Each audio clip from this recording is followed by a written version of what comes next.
이회창, 정동영, 이해찬, 김무성. 누구나 소위 이름 한 번쯤 들어본 이 정치인들을 관통하는 13말이 있습니다. 국내 의전 서열 7위, 바로 집권여당 대표를 지낸 인물이란 겁니다. 하지만 너무 높이 올라가설까요? 역대 대통령과 마찬가지로 여당 대표들은 끊임없는 당 안팎의 견제 속에 험로를 걸어야 했습니다. 보수 정당에 대한 젊은 유권자들의 지지를 견인하며 지난 대선과 6.1 지방선거 두 차례의 선거를 승리로 이끈 국민의힘 이준석 대표. 하지만 선거가 끝나고 얼마 안 돼 성비위 및 증거인멸 교사 의혹에 대한 당 윤리위의 징계 심의로 최대 고비를 맞고 있습니다. 이 대표는 2011년 박근혜 퀴즈로 여의도에 등장한 뒤 10년 만에 헌정사상 최초의 30대 당대표에 올랐습니다. 앞으로 새로운 도전의 시작이라고 생각하고 있습니다. 다양한 대선 주자 및 그 지지자들과 공존할 수 있는 당을 만들 것입니다. 공고한 지역주의의 벽을 깨고 당의 변화를 이끄는가 하면 거침없는 직격으로 거야의 공세를 뚫었지만 꽃길은 거기까지였습니다. 이 대표가 띄운 혁신위원회를 계기로 친윤석열계와 내홍이 벌어지며 고립 양상이 나타난 겁니다. 풍전등화에 빗대 위태로운 시선을 보내는 이들에 맞서 이 대표는 정면 돌파 의지를 보이고 있습니다. 박지원 전 국정원장이 어떤 인식으로 그렇게 말씀하셨는지 모르겠지만은 그런 경우는 없습니다. 네. 그러나 경징계라도 내려질 경우 정치 행보에 타격은 불가피할 전망입니다.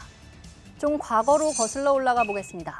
한때 청렴과 소신으로 주목받으며 정치판을 흔들었던 두 거물, 이회창 전 총재와 정동영 전 대표를 잘 아실 겁니다.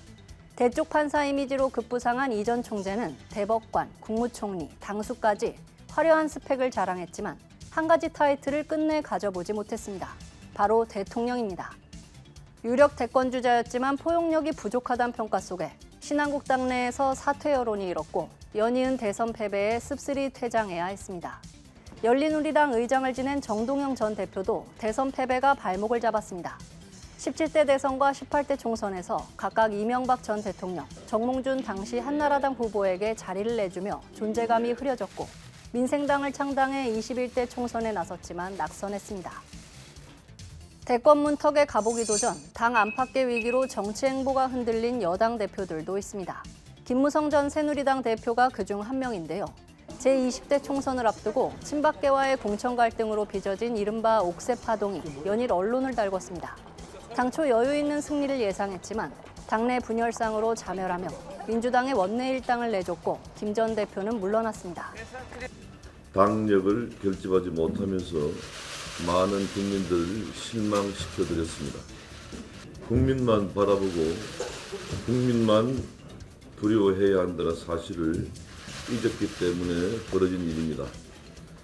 친박계의 전폭적 지지를 받았던 이정현 전 대표는 예기치 못한 박근혜 전 대통령 탄핵 사태로 직격탄을 맞아 탈당에 이르렀습니다. 잘 나가던 대권주자였던 이낙연 전 민주당 대표는 오히려 여당 대표가 되자 치솟던 지지율이 떨어지기 시작했습니다.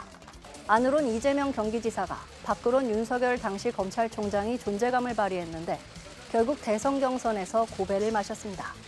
뒤이어 송영길 전 민주당 대표는 대선 패배로 임기를 다 채우지 못하고 내려왔고 저는 평소 책임 정치를 강조해 왔습니다. 그래서 민주당 당대표로서 대통령 선거의 패배의 책임을 지고 직을 사퇴하고자 합니다.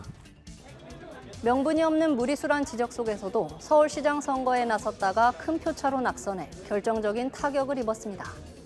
내부 견제와 갈등, 선거 패배에 따른 정치적 책임. 이처럼 다양한 이유로 여당 대표 다수는 명예로운 출발과 달리 말미엔 곤혹을 치르고 퇴장했습니다.